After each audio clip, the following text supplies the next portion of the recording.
Mon mari était en voyage d'affaires lorsque ma belle-mère égoïste et ma belle-sœur ont envahi notre maison, accompagnés d'avocats. Ton mari est mort, ont-elles déclaré froidement.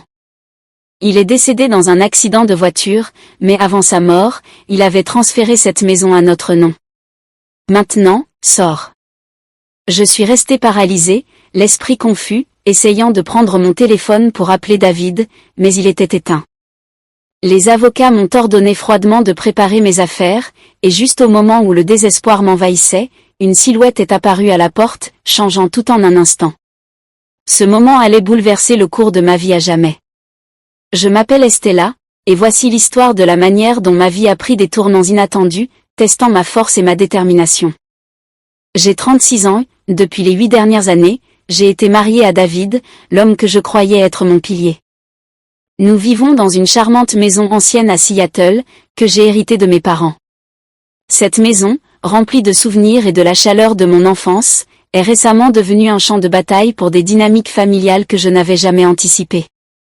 David est un homme merveilleux, compatissant et attentionné. Il m'a toujours soutenu émotionnellement dans nos luttes pour avoir un enfant. Nous voulons tellement fonder une famille, mais le destin en a décidé autrement. J'ai vécu plusieurs fausses couches dévastatrices, chacune me laissant plus vide que la précédente. Il est difficile d'expliquer la douleur de porter un enfant et de le perdre, de voir les rêves que nous avions construits s'effondrer à chaque fois. Chaque fois que je devais annoncer à David une nouvelle perte, j'avais l'impression d'éroder les bases de notre amour. Malgré cette tourmente émotionnelle, David est toujours resté à mes côtés. C'est le genre de personne qui place les besoins de la famille avant les siens, souvent en sacrifiant son propre bonheur pour s'assurer que les autres soient pris en charge. Son cœur est grand, mais j'ai souvent l'impression de devoir rivaliser avec sa famille pour attirer son attention. Sa mère, Madame Walters, et sa sœur, Sarah, semblent me voir comme une étrangère, et leur mépris ne fait que grandir chaque année qui passe sans que je ne puisse donner à David les enfants qu'elle pense qu'il mérite. Sarah, en particulier, est un cas compliqué. Elle a 35 ans, a récemment divorcé et vit avec notre belle-mère depuis l'effondrement de son mariage. Elle dépend beaucoup de David pour un soutien financier, et à chaque faveur qu'il lui accorde, j'ai l'impression qu'une partie de notre vie ensemble s'échappe. Ethan, le fils de Sarah, qui a 9 ans, devient souvent un pion dans ses jeux, étant déposé chez nous sans prévenir. Je n'ai jamais accepté d'être une nounou, mais je me retrouve dans ce rôle plus souvent que je ne voudrais l'admettre. Un jour particulièrement épuisant, j'ai trouvé Ethan étalé par terre dans notre salon, des jouets dispersés partout, pendant que j'essayais de travailler sur un projet de design d'intérieur. Je regardais l'horloge, me demandant quand Sarah viendrait le chercher. Je pouvais sentir la tension monter en moi. À ce moment-là, Sarah est entrée sans frapper, son regard balayant la pièce.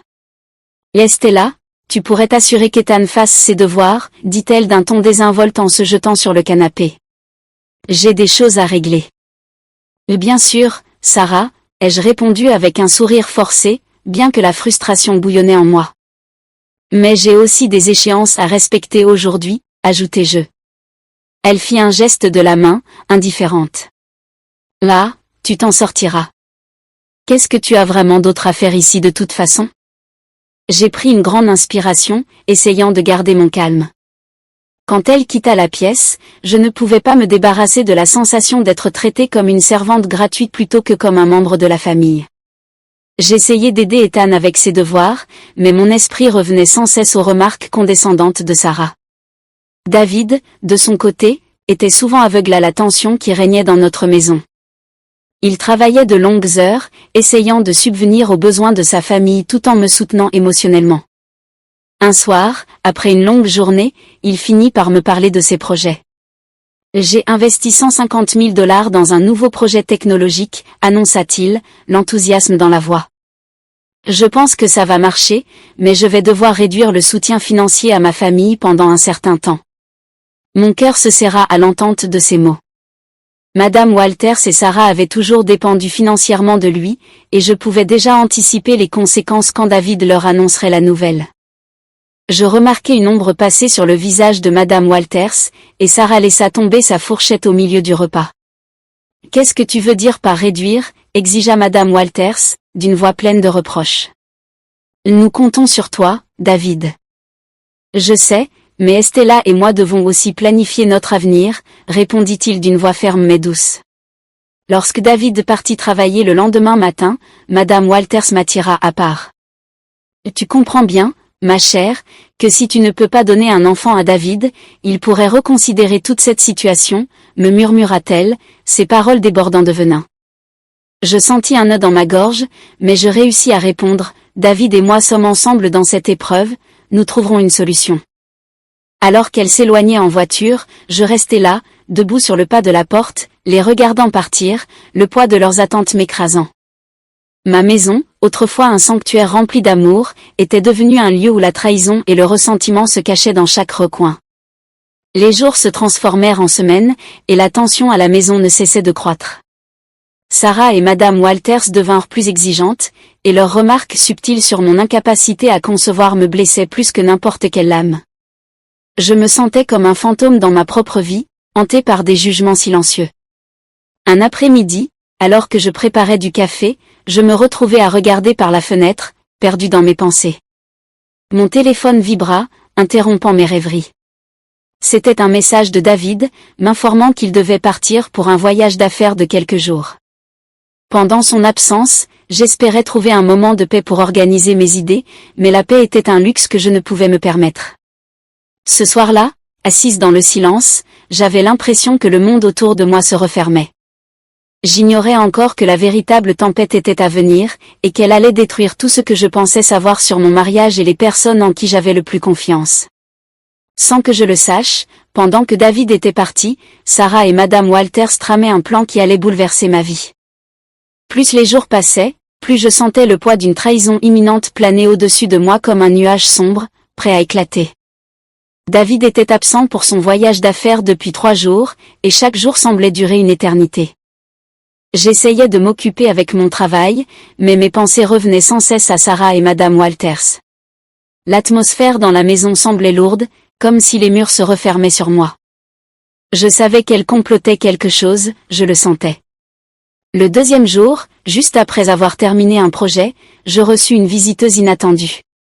Sarah frappa à la porte, un sourire malicieux aux lèvres, qui me glaça le sang. « Estella, j'ai pensé passer te voir pour savoir comment tu allais. »« Ça doit être solitaire ici sans David, dit-elle d'un ton mielleux et doucereux. »« Oui, c'est plutôt calme, répondis-je prudemment, essayant de deviner ses intentions. »« Ça te dérange si j'entre ? » J'ai quelque chose à te dire, ajouta-t-elle, déjà en train de franchir la porte avant que je ne puisse répondre.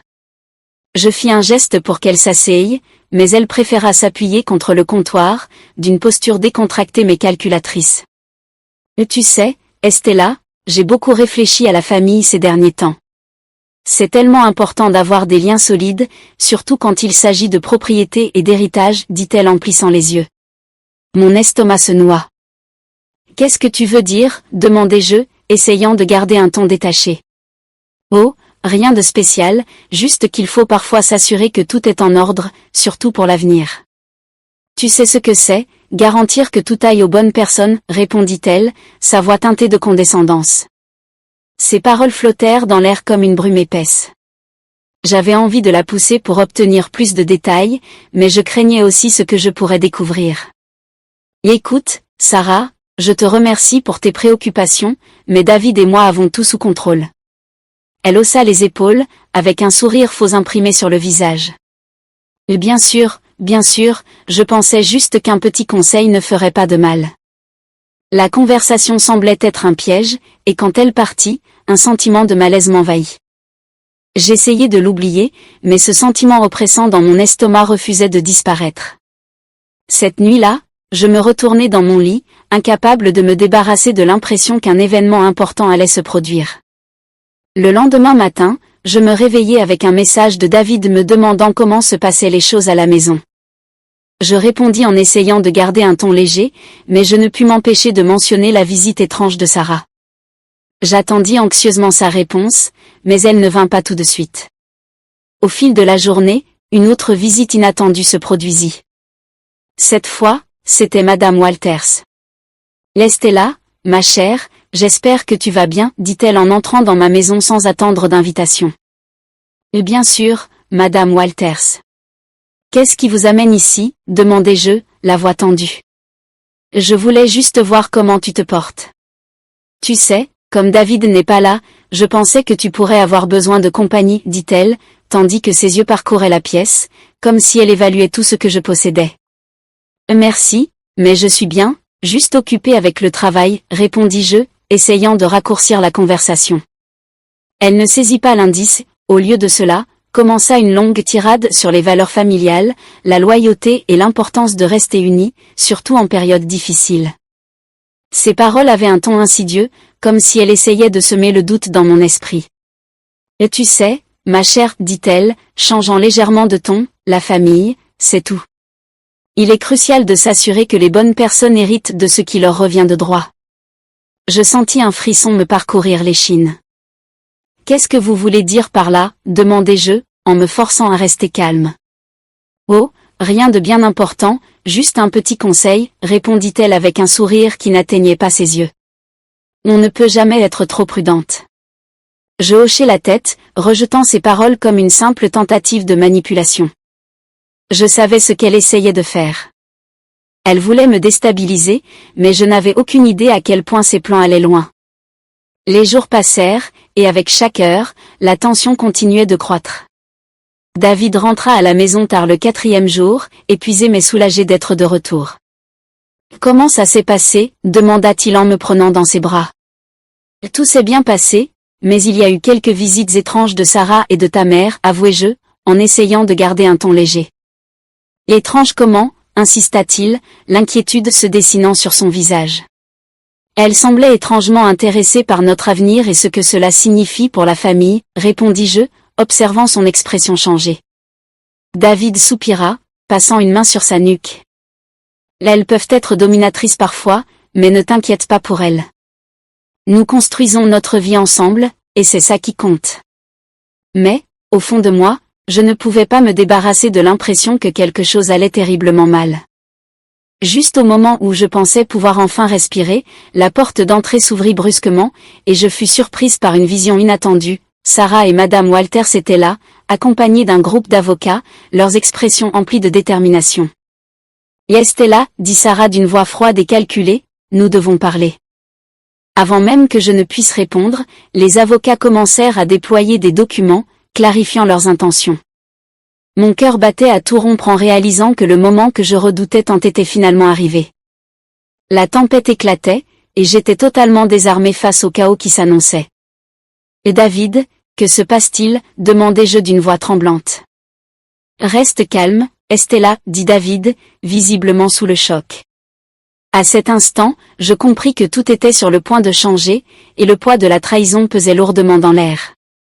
La confrontation ne faisait que commencer, et la vérité allait bientôt se révéler d'une manière que je n'aurais jamais pu imaginer.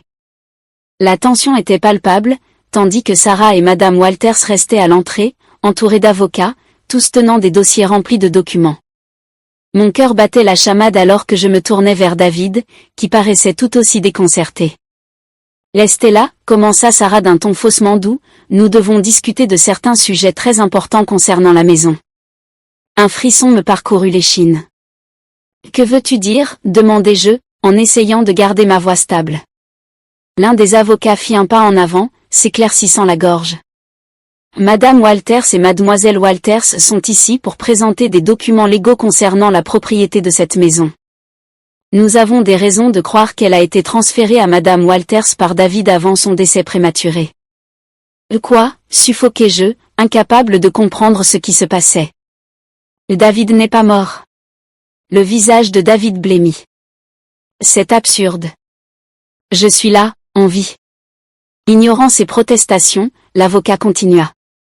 Les documents affirment que, comme toi, Estella, tu n'as pas réussi à avoir d'enfant, David voulait s'assurer que la propriété reste dans la famille. Par conséquent, il a transféré la possession à sa mère. Je sentis le sol se dérober sous mes pieds. David n'aurait jamais fait ça, m'écriai-je, me tournant vers lui, le désespoir s'emparant de ma voix. Est-ce que c'est vrai ? David secoua vivement la tête. Non, Estella. Jamais je ne signerai quelque chose sans en discuter avec toi d'abord. Ça doit être une erreur. Madame Walters fit un pas en avant, affichant une expression de fausse sympathie. Oh, Estella, ce ne sont que des affaires. Tu sais comment c'est, la famille doit passer en premier. Nous devons penser à l'avenir. La famille, criai-je, ma voix s'élevant. Tu m'as toujours traité comme une étrangère. Vous ne vous êtes jamais soucié de nous jusqu'à maintenant. Ça suffit, coupa Sarah brusquement. Il ne s'agit pas de tes sentiments, mais de ce qui nous revient de droit. Tu dois te mettre à l'écart. Mon monde semblait s'effondrer autour de moi. Je n'arrivais pas à croire que tout cela se produisait. J'avais toujours craint que leur mépris à mon égard mène à quelque chose de ce genre, mais jamais je n'aurais imaginé qu'elles iraient aussi loin. Les avocats commencèrent à feuilleter les documents, et je sentais les murs se refermer autour de moi. Alors que je pensais ne plus pouvoir supporter cette pression, David fit un pas en avant, sa voix ferme et résolue. Vous deux, vous pensez pouvoir entrer ici et prendre ce qui m'appartient? Vous m'avez sous-estimé, et vous avez sous-estimé Estella. La tension dans l'air était palpable tandis qu'il attrapait son téléphone et faisait défiler rapidement les messages. J'ai des preuves. J'ai enregistré des conversations depuis que je soupçonnais que quelque chose n'allait pas avec vous deux. De quoi parles-tu? Demanda Sarah, son masque commençant à se fissurer. La voix de David s'affirma tandis qu'il poursuivait. Je sais ce que vous avez manigancé pendant mon absence. Je sais que vous complotiez pour prendre cette maison et mes biens.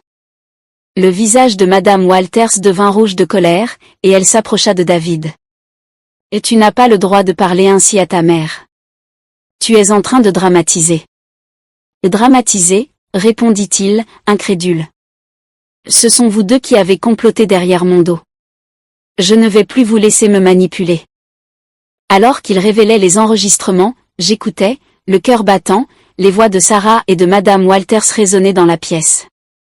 Je sentis un nœud se former dans mon estomac en les entendant conspirer sur la manière de profiter de mon incapacité à avoir des enfants et comment elles pourraient me convaincre que David ne me voulait plus.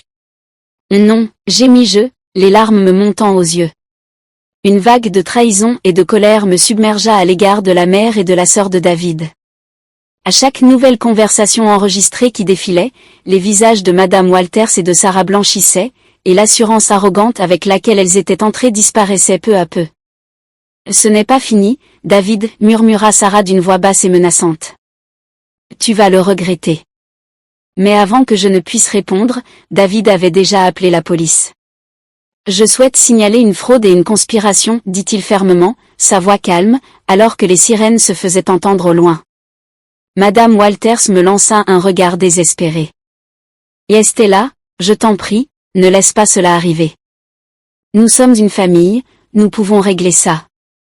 Une famille, répondis-je, me sentant soudainement plus forte. Et tu ne m'as jamais traité comme de la famille. Vous vouliez tout me prendre. Je ne reculerai pas. La sonnette retentit et les policiers entrèrent rapidement. Nous avons reçu un signalement concernant une perturbation. Que se passe-t-il ici? Demanda un des policiers en scrutant la scène. David fit un pas en avant, désignant Madame Walters et Sarah. Elles ont tenté de prendre frauduleusement mes biens et ma propriété. Elles ont conspiré contre moi et ma femme. Les policiers évaluèrent rapidement la situation, tandis qu'ils commençaient à recueillir des informations, je ressentis une vague de soulagement m'envahir. La vérité émergeait enfin, et pour la première fois, je me sentais en sécurité. Alors que les policiers menottaient Sarah et Madame Walters, leurs visages déformés par la colère et la stupéfaction, je ne pus m'empêcher de ressentir un mélange de peur et d'euphorie. La bataille était loin d'être terminée, mais j'avais franchi le premier pas vers la reconquête de ma vie. Avec David à mes côtés, je réalisais que j'étais prête à me battre. Ce n'était plus seulement une question de maison, il s'agissait de notre avenir, de notre amour et de la vérité qui nous libérerait. Alors que les policiers emmenaient Sarah et Madame Walters, je ressentis une vague d'émotions contradictoires, du soulagement, de la colère et une nouvelle sensation de force. David était à mes côtés, son visage exprimant à la fois la détermination et l'inquiétude. « Ça va, Estella ?» demanda-t-il doucement en posant sa main sur mon épaule. « Ça ira » répondis-je, prenant une profonde inspiration. Je n'arrive toujours pas à croire jusqu'où elles ont été pour essayer de tout nous prendre. David hocha la tête, la mâchoire serrée par la résolution. Nous surmonterons cela ensemble. Toi et moi contre le monde, tu te souviens? La police avait terminé de recueillir nos déclarations et nous assura qu'une enquête approfondie serait menée. Une fois la porte refermée derrière les agents, un silence envahit la maison, mais il était différent de celui d'avant. Ce n'était plus un silence lourd de tension et de mensonges, mais une étrange sensation de clarté. « Peux-tu croire que cela s'est produit ?» demandai-je en secouant la tête avec incrédulité. « Elles ont comploté contre nous pendant ton absence. » C'était comme vivre un cauchemar. David prit mes mains, plongeant son regard dans le mien. « Estella, nous avons vécu dans la peur. C'est notre maison, et personne n'a le droit de nous l'enlever. Nous surmonterons cela. » Avec le poids de la trahison enfin levé, nous avons décidé qu'il était temps de nous reconstruire. David suggéra que nous partions en voyage, juste nous deux, pour nous reconnecter et nous rappeler pourquoi nous étions tombés amoureux en premier lieu. Éloignons-nous de tout ça pendant un moment, dit-il, ses yeux brillants d'espoir. Je veux te montrer à quel point tu comptes pour moi. Le week-end suivant, nous avons fait nos valises et sommes partis pour un chalet confortable dans les montagnes. Le paysage était magnifique, et alors que nous nous installions, je sentis une vague de paix m'envahir. Nous avons passé nos journées à faire des randonnées, à explorer et à discuter de tout, nos rêves, notre avenir et comment nous voulions fonder une famille ensemble. Un soir, alors que nous étions assis au coin du feu, David prit une profonde inspiration. « Estella, je sais que nous avons traversé beaucoup de choses, mais je veux que tu saches que tu es ma priorité. Nous trouverons un moyen de fonder la famille que nous désirons, que ce soit par l'adoption ou naturellement. Nous sommes ensemble dans cette aventure. » Les larmes me montèrent aux yeux tandis que je me penchais contre lui, sentant la chaleur de son amour m'envelopper. J'ai tellement hâte à notre avenir, David. Je sens enfin que nous pouvons construire quelque chose sans que leurs ombres ne planent sur nous. Après notre voyage, nous sommes rentrés chez nous avec un nouveau sens des priorités. Nous avons décidé de commencer les démarches pour l'adoption, une idée dont nous avions toujours parlé, mais sans jamais la concrétiser. Cela nous semblait être la bonne étape à suivre, une manière de remplir notre maison d'amour et de rire, quelles que soient les circonstances auxquelles nous avions été confrontés. Alors que nous nous ajustions à ce nouveau chapitre, je trouvais de la joie dans les petites choses, décorer la maison avec des couleurs qui m'apportaient de la sérénité, planifier notre avenir, surtout, l'idée d'accueillir un enfant dans notre vie me remplissait d'excitation.